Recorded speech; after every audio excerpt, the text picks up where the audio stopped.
Okay, guys. So, what are we at? March 15th here. Unbelievable. It was like January 1st was just yesterday. Is that how this works? The older you get, the faster it goes? Is that what I'm experiencing? I think time's speeding up because I asked my 18-year-old niece and she says it's going really fast. Yeah, I remember my parents telling me that. The older you get, the faster it goes. I'm like, what are you talking about? I think I get it now. It's like, it seems like daylight savings was what, last weekend? And it was like yesterday, it seemed like it was light for 2 more hours instead of one. It was just like overnight, all of a sudden, now the day is so much longer. It's like, what the heck? The heck is going on? So anyway, some of you guys have mailing lists. Like there's Justin. Hey, Justin. And we're going to be setting up to do the ACT webinars for you guys. If you want an evergreen webinar for promotion, let me know and I'll get it on the scheduler for you and you can promote it. And even if you don't have a bunch of people, even if you don't have a list, I'm happy to do this for you so you've got an evergreen recording. So moving forward, you can go ahead and promote that. So we just did Justin's on, what was it, Tuesday? Tuesday, yeah, we just did it. Yeah. I think it was Tuesday. Yeah. So how'd you think that went? I have a new presentation. I'm doing the whole webinar thing a little bit differently now. Not going into as much detail, just kind of hitting the high points to get their level of desire up. Yeah. I thought it went really well. I actually think we probably could have cut it a little bit shorter even. Yeah. It was still, we didn't get a ton of people in the room. We had a handful in the room, which was nice that we got some people showing up. Not as many as I would have liked. What was interesting though, John, is this goes a little separate, but I drove some traffic to that via Facebook advertising, and there was a pretty big drop off between clicks versus enrollments. Yeah. So I think in the future, I think if you actually run, if you can do an integration either through ClickFunnels or through a lead or like a lead ad, you're going to probably get better conversions because I was just using the landing page on GoToWebinar, but it had a significant drop off. Yeah. Well, basically, the one that we did with you was just send them to the thing to sign up.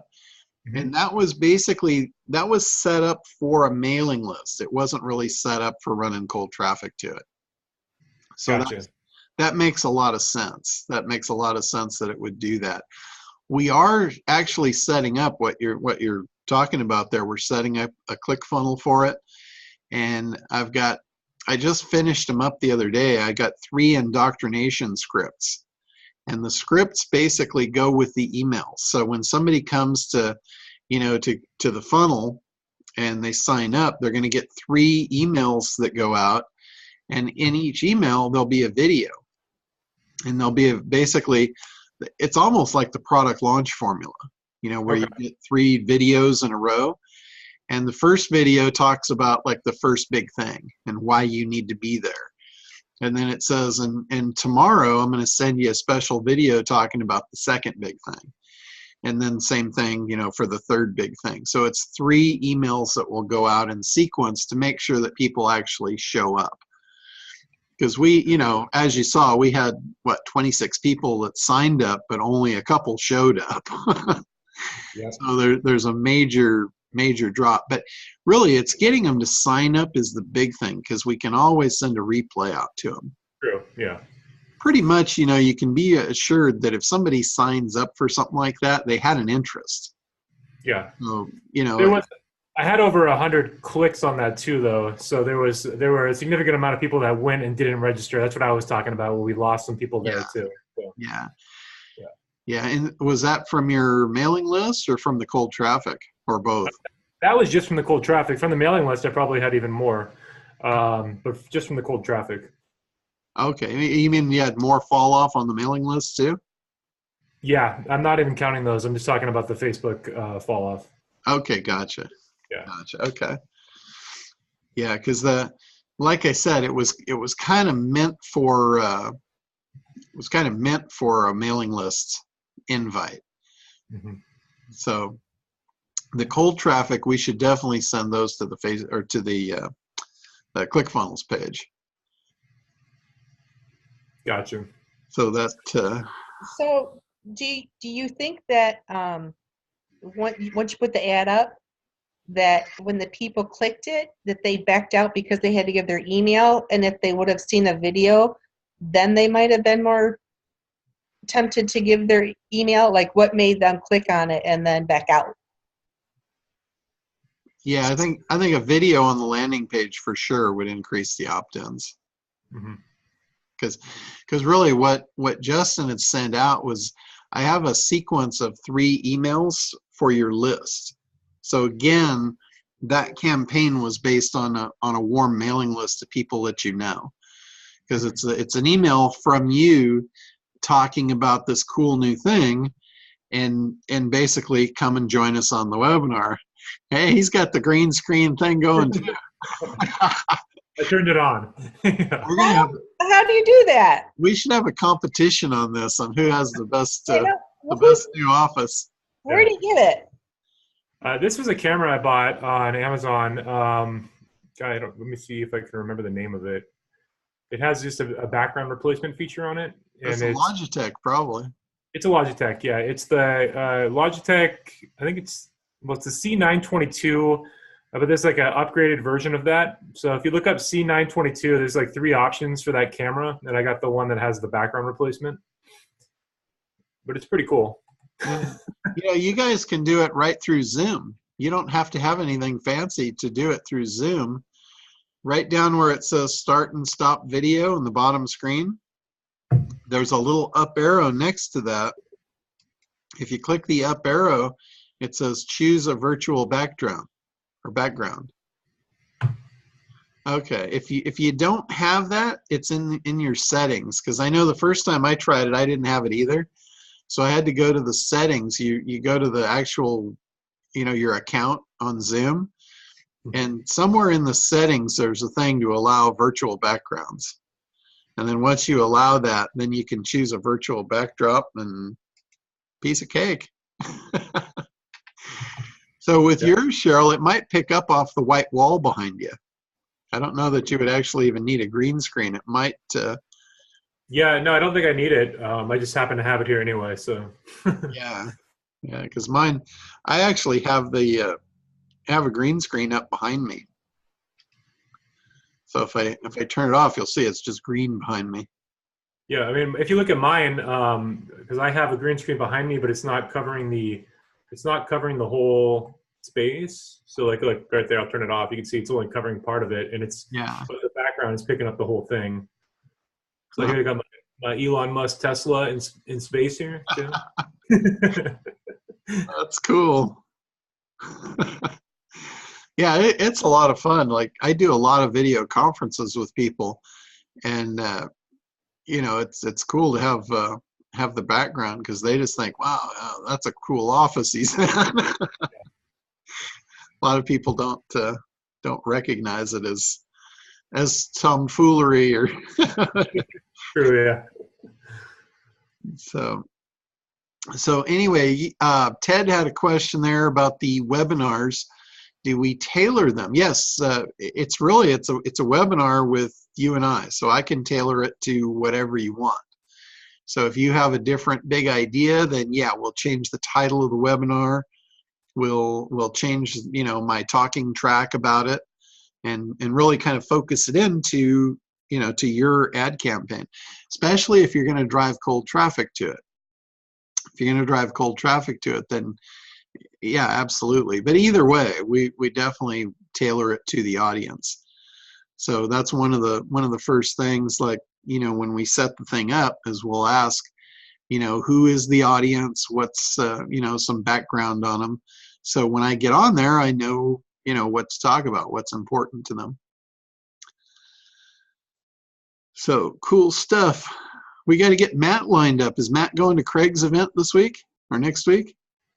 I don't know for sure. Probably, though. He's probably involved in some capacity. Yeah, I'm not 100% sure, though. All right. Yeah, I gotta poke at him and re-energize him to get on the program. Yeah, no, I mean, he's got an audience that could use this. So, yeah. Oh, yeah. Give him Yeah, for sure. Yeah. He could probably get a few people on a webinar for sure. Oh, no question. Yeah, he's got he's got a good list, and he's got a responsive list. I mean, that's the main thing. His list is very responsive to him. Yeah. So. That's what we need. We need to love those big responsive lists. Yeah. That's one thing. I mean, my list it's not real big, but it is fairly responsive. You know, when I put stuff out to it, people are, they pay attention to it because I don't do a lot. I don't like promote all kinds of junk. So yeah, that matters. Yeah, I mean, if there's something great and I'm using it, then sure, I'll put it out to the list. But if I'm not using it, it's not great. I don't care how much they're going to pay me. It's not worth it. I remember I did a JV deal with somebody, and I forget who it was. It was I think it was the LinkedIn guys, Corey and Ira. Okay. And they required, that those emails be sent and not be altered and all this stuff. And when I sent their campaign out to my list, I lost about 20% of my list. They unsubscribed. And I'm like, oh my God, I'm not doing that again. Yeah. I've never had anybody unsubscribe when I sent email out to them till I did that. I'm like, well, I guess my list is not responsive to the whole internet marketing ploys.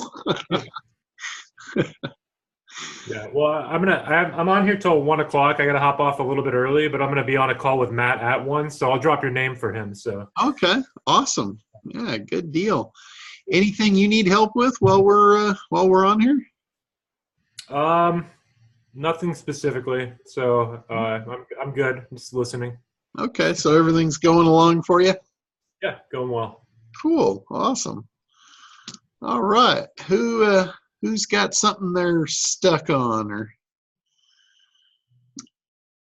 And I have a question. I was looking for Sotellus in the list on the website, and I couldn't find it. Gotcha. Okay, let me put it up. I actually just got the page built last night. Oh, okay. So let me find it here.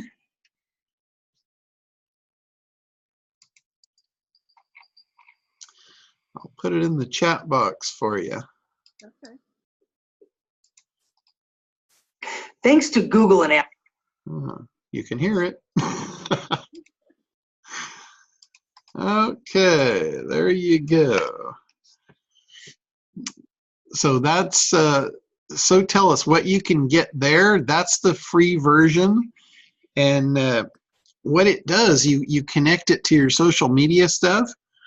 You can hook it up to like Facebook and Google and Yelp and all that stuff. And what it'll do, it goes out and it finds your reviews that are out online and it pulls them together. And anything that's a 4 or 5 star, it will automatically pop it onto your website.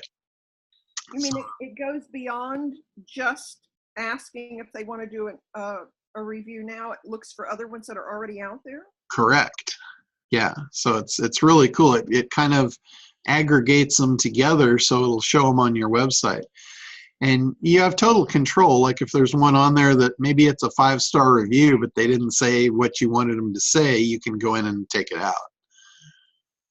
So it's pretty cool. But the one thing I really like about Sotellus, and I have not used it to, for what I bought it for. I bought it for a specific purpose, and it's like, I feel like it's turned into a shelf help thing that I'm kicking myself, because every time I think about it, I'm like, damn it, I know why I bought it.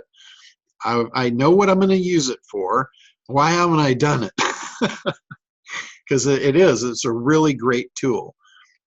You could literally text a link to someone on their phone, and they just click the link. And Tim Johnson did this to me. I get a text from him, and I didn't realize it came through the Sotellus app. It just said, "Hey, would you mind giving me a review?" And I'm like, click, yeah, oh, sure, why not? And then it pulls up the Sotellus app, and here we go. I'm like thinking, damn it, why am I not doing this? Because the whole thing about reviews, it's so difficult because of timing. You ask somebody and they're either not in a position to do it, or and then you got to get back with them, you got to remind them. It's a pain in the ass. Reviews are not as easy as you might think. And it literally, I talked about this a little earlier in the other call too, with the ACT group, is everything is a sale, including asking for testimonials. And when you have a tool that makes the sales job easier, it leverages it in your favor. So, it's just a great thing to be able to send somebody a link like that on their phone or in their email, and it's there for them. It silently reminds them just by being there.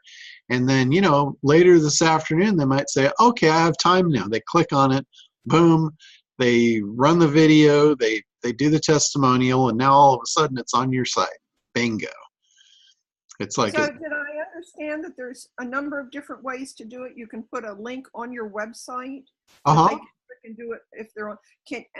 And is it set up, or you put it on a page where you can walk them through how to do a testimonial? In other words, for us, we want to say it actually does that for you. Yeah. Okay. It does that for you. It's really good. They've got little video tutorials in the thing, so they've really done all the heavy lifting.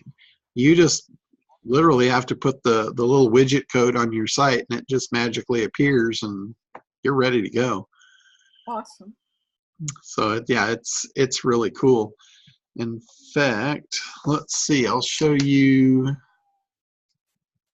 See if I can find the other link. That link that I just sent you is the link that you can actually just go and sign up for it, for the free one. What's the difference between the free one and paid? The paid one is it's a higher level of service of how many people you can send invites to. I think the free one you can only send a few at a time. Does it limit if you put it on your website? Does it limit how many people can use it?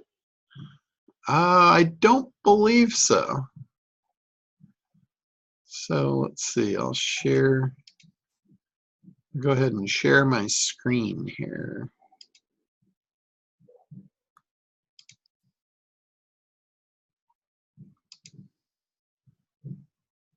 Okay. So can you guys see the screen there? So I put the widget here on this page on my website. I put together a reviews page.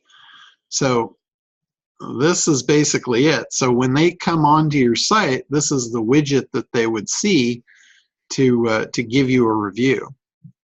And it says what kind of review.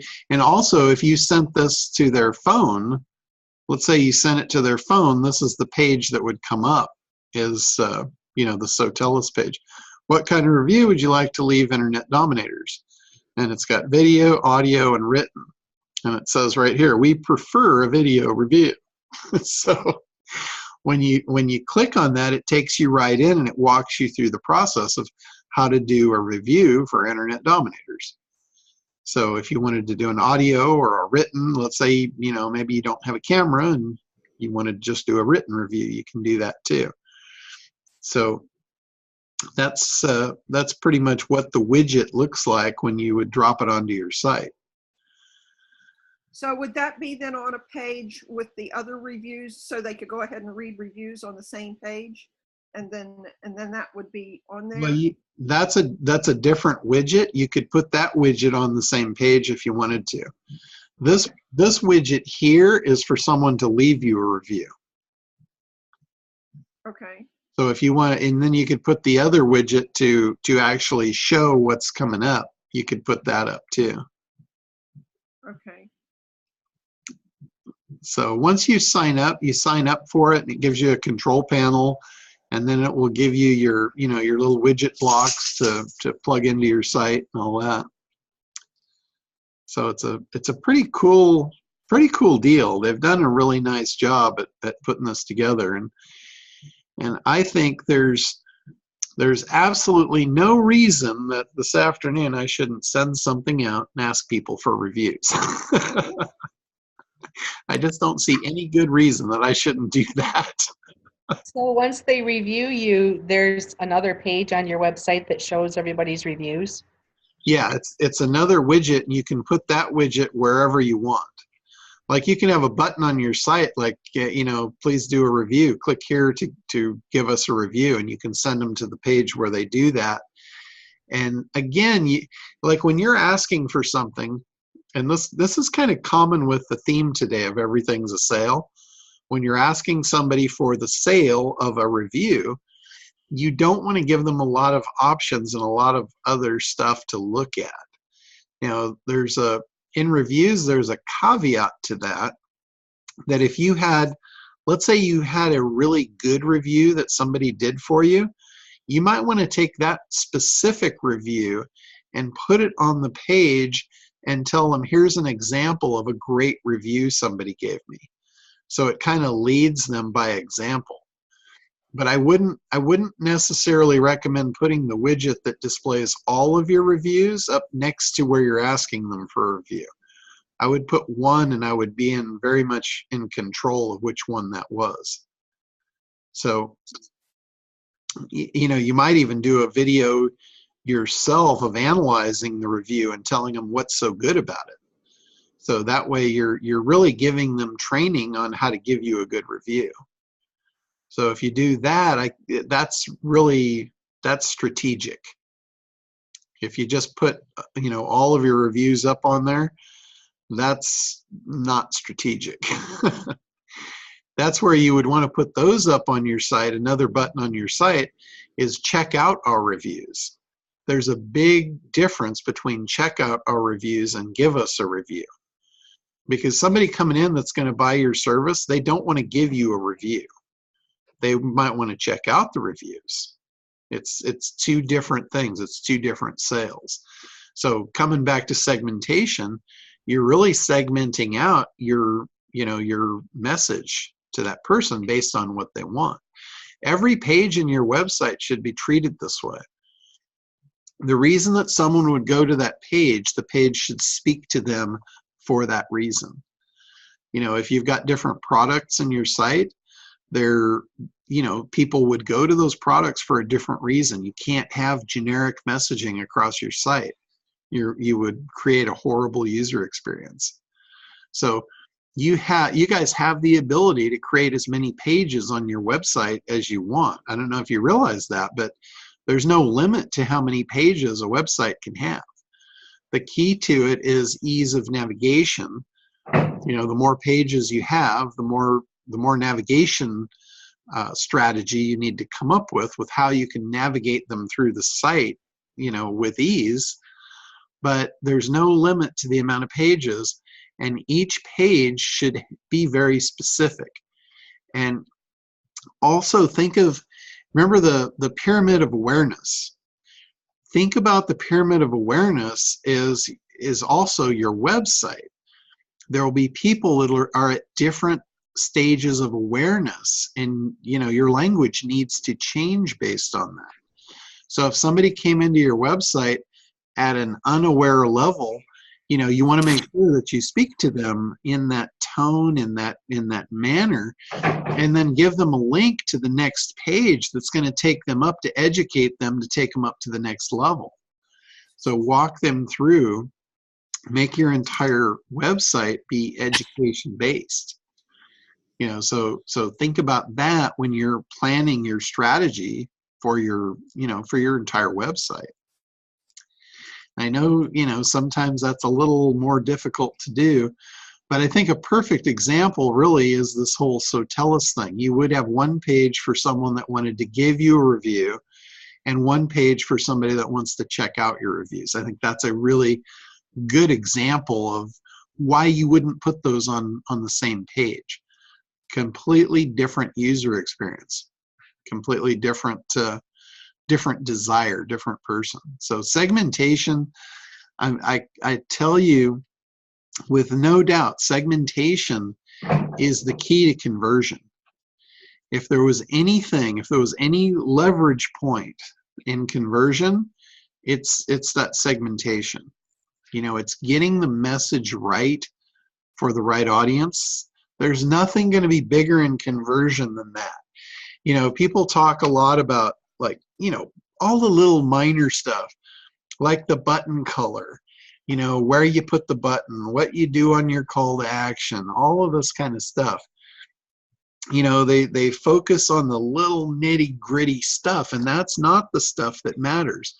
There's nothing like that you're going to do that's going to get you a major bump in conversion. It might give you like a fractional thing, which, you know, a lot of fractions add up to whole numbers. So I'm not saying not to optimize everything you can, but the deal is, if you want major bumps in conversion, you're going to do that with either segmentation or messaging, you know, making sure that the message is right for that segment. And again, you know, on everything, on every sale versus, you know.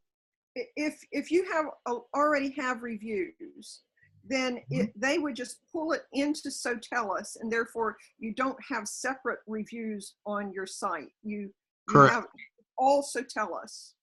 Correct. Right? Sotellus would pull in reviews from Yelp. They would pull in reviews from Google, if you've got Google Plus reviews. If you've got reviews through Facebook, through their reviewing system, it basically kind of goes out and it scours the internet. Now, it's probably not going to find 100% of all the reviews out there, you know, that have been done, because there's a whole bunch of review sites now. But as time goes on, they'll probably add more and more of them. But the idea is to have, you know, one source, to have multiple review sources. The other thing too, when somebody does give you a review, guess what? Sotellus broadcasts it out to all those sources. Oh, awesome. So yeah, really, really a cool deal. And again, every time I think about what it does, I kick myself. I've had it for 2 years. I've no kidding. I've had it for 2 years. I bought it on the cruise. I met the guy that made it. And it's an interesting family. It's a guy and his 2 kids, and their last name is Howard. And the older guy, his name's Ron, so it's Ron Howard.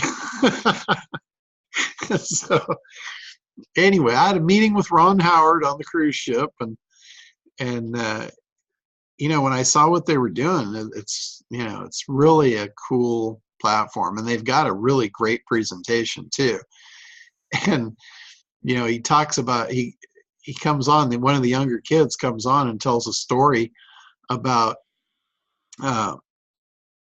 he was driving cross country, and he goes into this little restaurant, and, you know, the restaurant, it was, I think the story goes, the restaurant was mediocre at best. And the guy behind the counter wanted him to do a review, and he said yeah, but he knew he wasn't going to do it. And he left and forgot his phone. So he wasn't in a position where he could go back and get it. So he called the guy, and the guy like FedExed it to where he was going to be in the next morning, and he got his phone. And he said he got the phone. He couldn't remember what the business name was. He wanted desperately to go and do a review for the guy, but he never did it because he couldn't figure it out. So that's why they created this. To make it easy, you know, make it push button easy to do the reviews. So that was kind of their story, and I butchered the tar out of it, but it was a great story when I first heard it. So I have a, That on the new website. Go ahead, Sharon. no, that's okay. Go ahead. I was going to switch subjects, so I'll be next. Okay. Okay. Where are we? I can see you talking, but I can't hear anything. She's muted out there. Okay. So John, I have a question then about ad roll. You saw my email. Yes, I did. That was They told me the same thing that Google used to tell me all the time. So Google would flag us because they thought we were trying to sell. So they were right. They really would have, if it was. That was why we switched to talking about from thyroid to energy, and now it's like you flagged energy, right? Yeah. So what is there next? You know, I don't know what else to say. And it sounds to me like they aren't interested in working with anybody to try to help them. Yeah, it's kind of a hard thing. I've got another customer, and you know, he hasn't been on the calls in a while, but he's still in the Dominator membership, and I've worked with him for years on his stuff, and he's got the same kind of thing. He's got a male enhancement pill. And man, every time we ran into resistance every time, and we were coming up with just some of the most creative stuff to get around all these things. But yeah, you've gotta, you know, unfortunately we don't make the rules on the ad networks. Sure. And we gotta figure out what the rules are, and then just kind of weave our way through and see if we can navigate through to our destination. It might be good for maybe the three of us to get on a conference call with the guy from AdRoll, myself, and you, and just kind of brainstorm what we can do. I would love that, because then there's somebody on there that has a little bit more impact with them than I do, because clearly, so the first guy that I started off with, the Frank Jones, Frank. Doing, but then he just passed me off to this other person that said, well, he submitted it to their compliance department, and it's like, I'm a no-go, so that's the end of it, and I never talked to him. Okay. And this was Frank or the other guy? No, it was the other guy. So okay. Frank tossed me to the other guy, and the other guy said, whoops. So I don't know. Okay. Well, Frank ever looked at my stuff.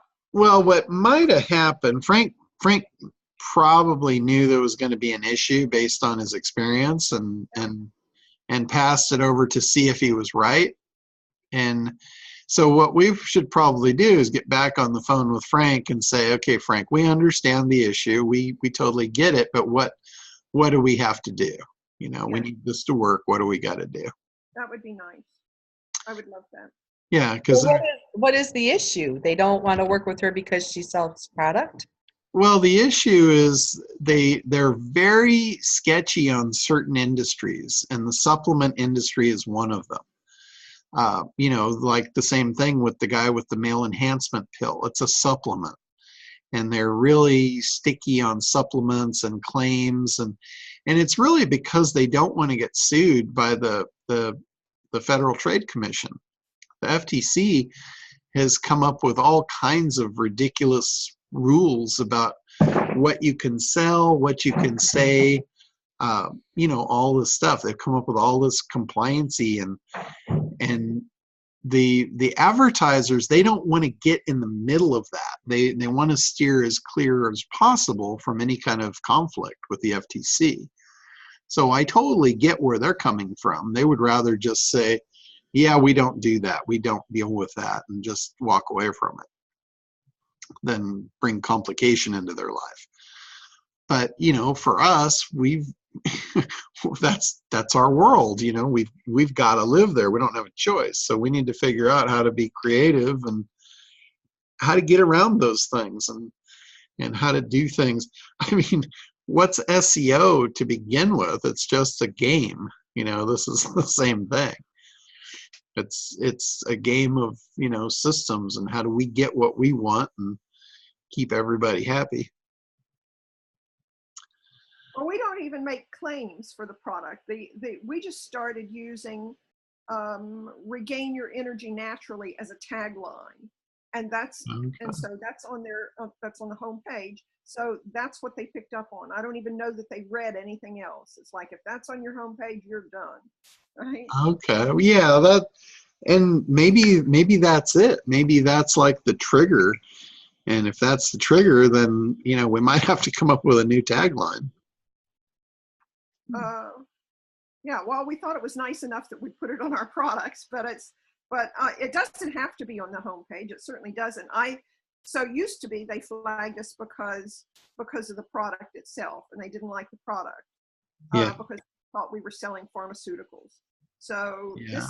So we've been using this for years, and now they, you know, they don't like that either.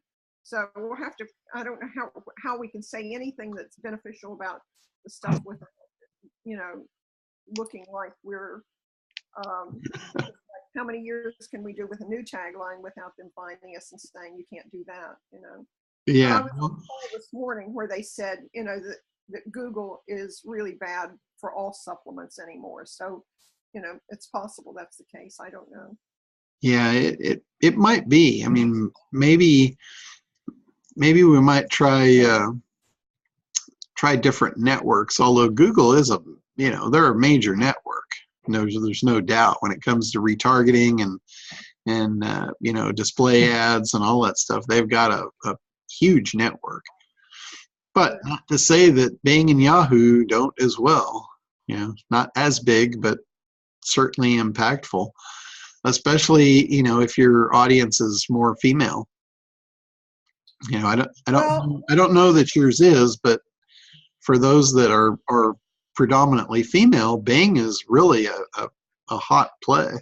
We just used to, when I was doing Google Analytics, I looked at the Bing stuff, and we actually got a better conversion rate from Bing. We just didn't get as many, right? Yeah. Because, Exactly.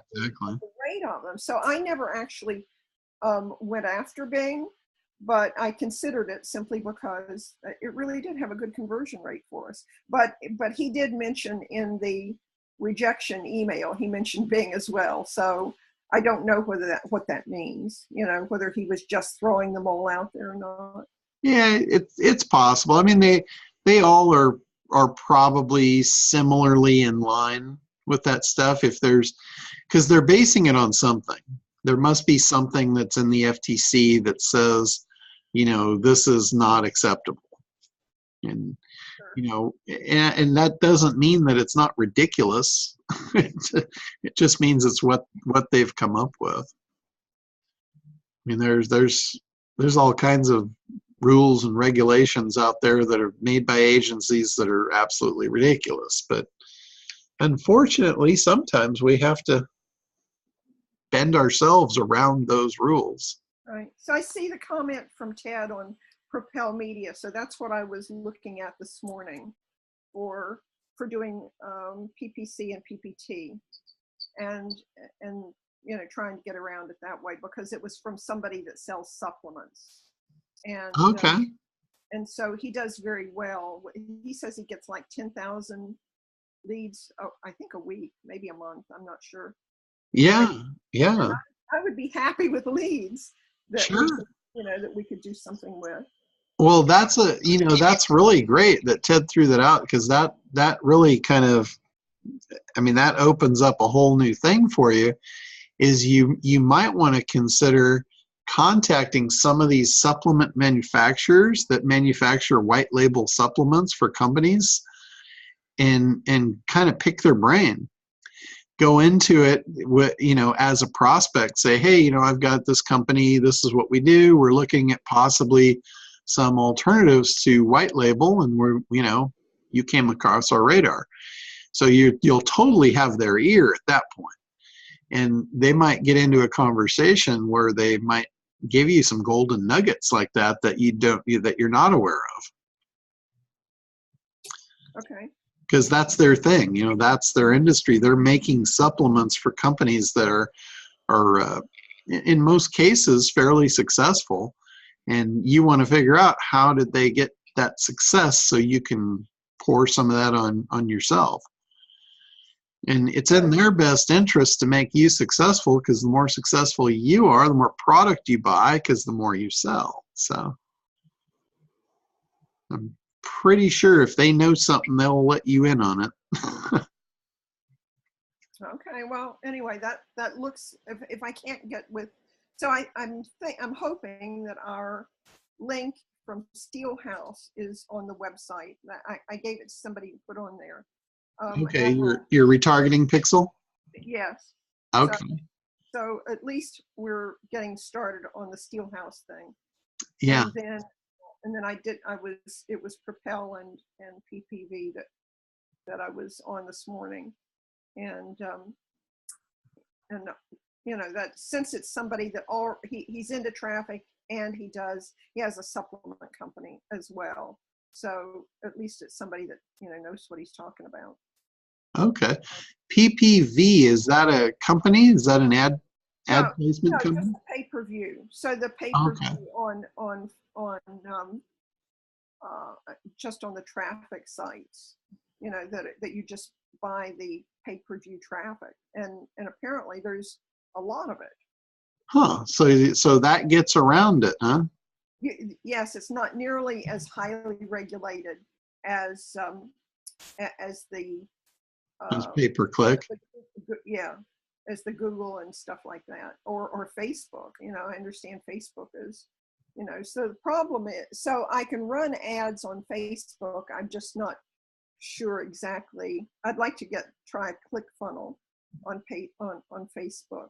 But if we have a different product to start with, and then we just get somebody's email address and follow up that way, so that we don't get flagged in the beginning on. Yeah. Well, I'll tell you, if you can get the retargeting in place, that is a really great opt-in, because they don't actually have to opt in, and you can still follow them around. It's Okay. you know, I know the guys at Digital Marketer, they consider that the new mailing list. They're like, you know, this is like a gold rush, and whoever has the biggest list is going to win.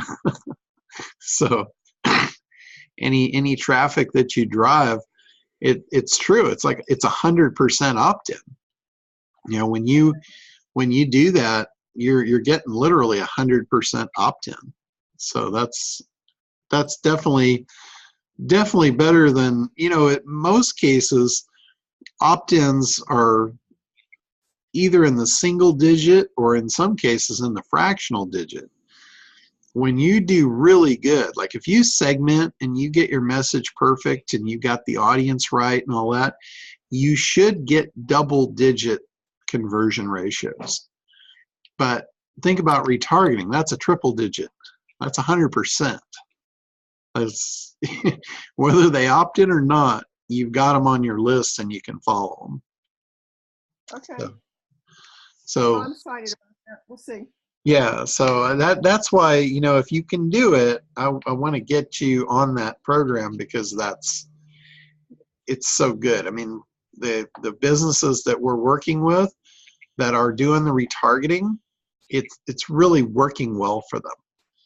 You know, because the thing is, when people come to your site, let's say you send, you know, 100,000 people across your site, a fraction of them will buy now. You know, a fraction of them have bought from you before, and they'll probably come back. But the rest of them, the majority of them, if they're not ready to buy when they hit your site, chances are they're not going to find their way back unless you leave them a popcorn trail. And that's exactly what retargeting is. It's a popcorn trail so they can find their way back to you when they're ready. You just keep staying in front of them and keep reminding them. You know, that's like when you go into the supermarket, you know, and you need basic stuff. You know, you're walking down the aisle and, you know, you want a box of cereal, and you look over and there's Kellogg's Corn Flakes, and you pick it up. There's 50 of them. 50 different brands, 50 different labels, but you pick that one. There's a reason.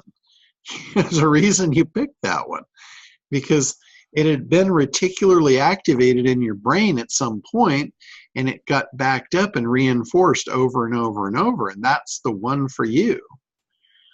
You know, the rest of them, it's like you don't even see them. You know, there was Crest toothpaste that's like the only toothpaste I'll even consider, and I'm sure it's because of some ad I saw when I was a little kid, and I saw it over and over and over. And they have aluminum in it. Yeah, it's probably horrible for you. But I know baking soda is better, right? Yeah. So, but it's that whole idea of, if you're in the supermarket and you pick up a particular product and you don't know why, it's because of that. You know, they've got you. They've reprogrammed you.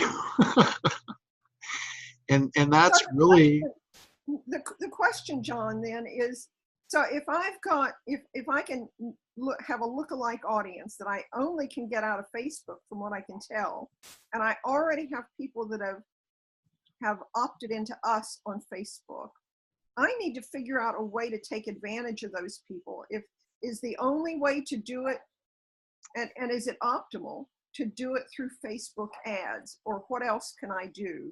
Well, if you're reaching them originally through Facebook ads, yes, you can retarget them through Facebook. The only, and this isn't a problem, but it's a limitation. The only limitation to it is you're only going to retarget them when they're on Facebook.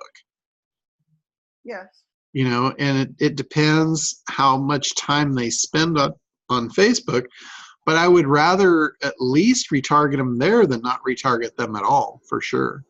But I thought that was the good thing about ad roll, is it takes advantage of the audience that I already have.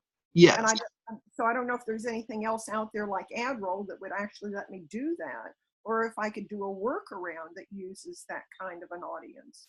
Well, I'll tell you, if there's not now, there's going to be real soon, because this whole idea of big data, that's really what Steelhouse and AdRoll are leveraging in their prospecting tools, is the idea of big data. You know, and it's that thing that I said long ago, if you show me your 1 in a million customer, and I'll show you 1 million of them, because they have certain attributes that are common amongst, you know, other people that are just like them. And that's, you know, that's working off big data. You know, it's like, if you know that your ideal customer is, you know, such and such age and female, and she drives a Lexus, and she drinks wine, and she enjoys fine cheeses, there's 1 million of her out there. So you show me that 1 in a million for you, and then big data will show you where there's 1 million of her out in the world. And that's what they're using for prospecting. So another thing too I want to tell you guys is, be careful. We have a new client that we're working with, and she has done a lot of business, and 90% of the people that she has done business with is not her ideal client. In fact, it's people she does not want any more of. So she keeps trying to leverage her list. And I'm like, if your list is wrong, we need to walk away from it. We can't leverage your list to get more people like that if those aren't the people that you want. So that's something where big data used incorrectly could backfire on you. So you got to be careful. You know, if you've got a big list of customers and only a tiny percent of them are the right customers, the ones you want more of, those are really, you need to segment the list. You need to figure out, you know, these are the ones I want more of, and the rest of them we're going to walk away from, or make another different list and target them with a different offer, and, you know, maybe send them to somebody else and get a referral fee. So that's that's something to definitely consider when you are prospecting like that and using big data. So I have a strategy question. Okay. So I go out to different coffee shops to try to just have a change of scenery to work. Uh-huh. And one of the coffee shops is right next to the LA Chargers performance training station. Okay. And when you pull in, you can see reserved for LA Chargers. And there's 4 spots in their parking lot reserved for, I'm thinking, upper management. Okay. Would it be like, well, I want to put my itty bitty book on their windshield of their car. What do you think? What do you think of that? I don't see any problem with that. I mean, that's definitely a Craig style rock star marketing tactic. Well, But nothing wrong with it. I mean, especially if it's an audience match, if that's your right audience, why not? well, the book is on concussions, so Yeah. the football team Sure. concussions. So I just thought, is that tacky? Will they look down on that, or just who cares? It's a $5 book. Well, that really does come down to strategy. And where the strategy piece comes in is in the packaging. It's like if you put it out and the title in some way is negative or derogatory, or they might see it as insulting and just throw it away. If you somehow package the title that like piques their interest, then it could work to your benefit. So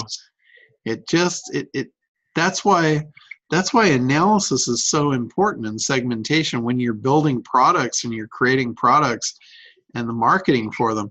It's like the contents of the book could be exactly the same, but the cover might need to be different depending on the segment.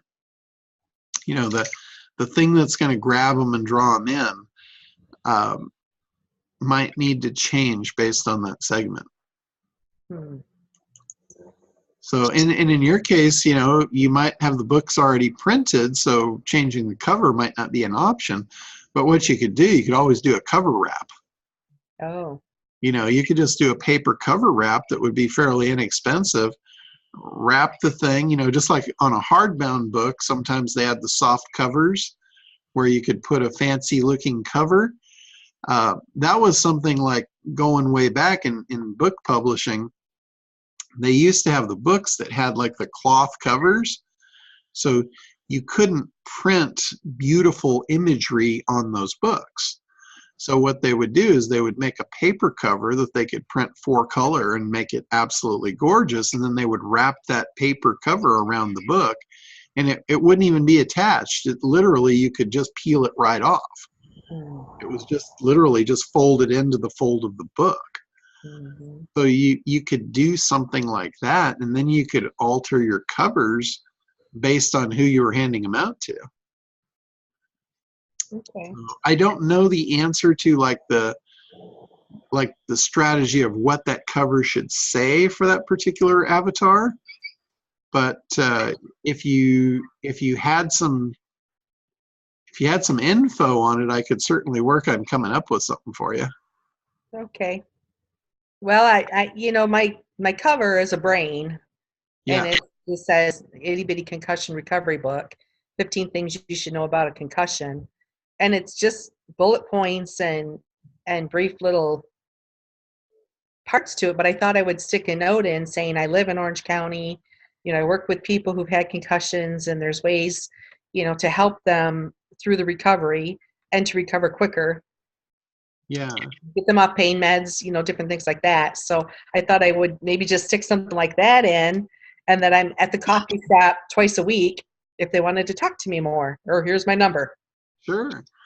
So on the cover, you would have to wrap that around a big idea.